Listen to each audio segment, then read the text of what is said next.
Zwom. Doot, doot, doot, doot, doot. BMO. Hey everyone, and welcome to another BMO Creative crypto video. So this one is about the Ropen.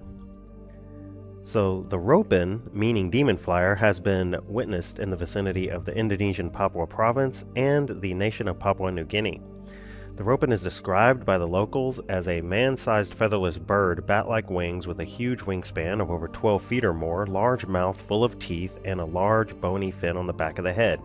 It is said to exhibit bioluminescence, possibly to attract fish, which is possibly its main food source, although there are eyewitness reports of it robbing recently buried people, graves. So yeah, that's kind of scary. The first Western scientist to report seeing the Ropen in 1935 was famous biologist and entomologist Evelyn Cheeseman, who was well respected in the scientific community and who believed in evolution, by the way. And the reason why I bring that up is because all the time in the scientific community, every time a dinosaur is witnessed or people think they see a dinosaur, they immediately start talking creationists, and creationists invent these stories and they're lying. But okay, Cheeseman was an evolutionist, so anyway, let's move on. Cheeseman described the Ropen first as glowing anomalies, quickly darting and flying over the coast jungles, which is very different from the pterosaur description because she only saw them at night primarily at first, and so she called them the Ropen lights, which I think they were out there catching bats or birds or something. As is often the case with cryptids, however, Ropen's true identity is subject to debate. In her book, The Two Roads of Papua, she dismissed the possibility of the lights being made by any human agency and appeared to be large glowing birds to her.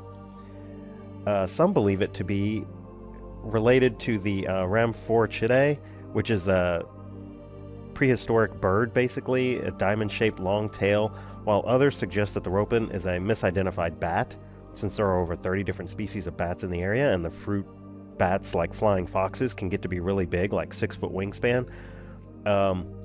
Or a frigate bird, which kind of has the silhouette, right?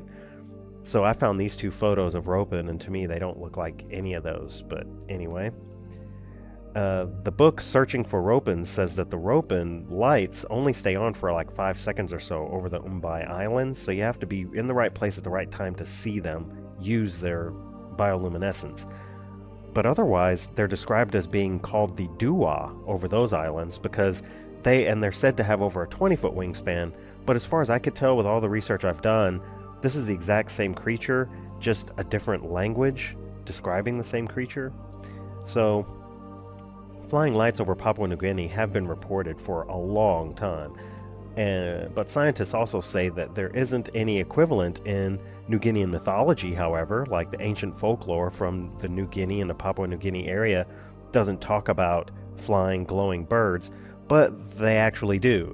This fetish up in the upper left-hand corner here, it's called a healing fetish, and it's from the Upper Karam River, Lower Sepik, Ramu region, New Guinea, depicting a bird-like spirit from indigenous mythology that has the ability to heal you if you can look at it without being afraid at night as it flies over you. It can help heal you, apparently. It sounds like a lot like the Ropen, right? So anyway, it is a real animal, is what the natives say, and eyewitnesses say that they've even been out spearfishing and have the Ropen dive down and take the fish from them, and yeah, things of that sort. Also, it wouldn't be the first glow-in-the-dark animal that's on this planet. I mean, there are reptiles, crustaceans, jellyfish, squid, and fish that are bioluminescent, so it would not be alone in that arena by a long shot. My favorite story recently about the Ropen comes from this channel, and I'll put a link in the description. But she was a missionary a while ago, and she saw one of these things flying parallel with her almost. As she's walking on a cliff face, she looks over and she sees it flying down the ravine that she's walking next to. And she didn't even think it was a prehistoric dinosaur or anything. That never occurred to her until these guys start talking to her about it. So I thought that was interesting. Anyway, that's going to do it for this one, guys. Thanks so much for watching. Please go ahead and give it a like and thumbs up and subscribe to BMO Creative for more crypto videos. Thanks. Bye.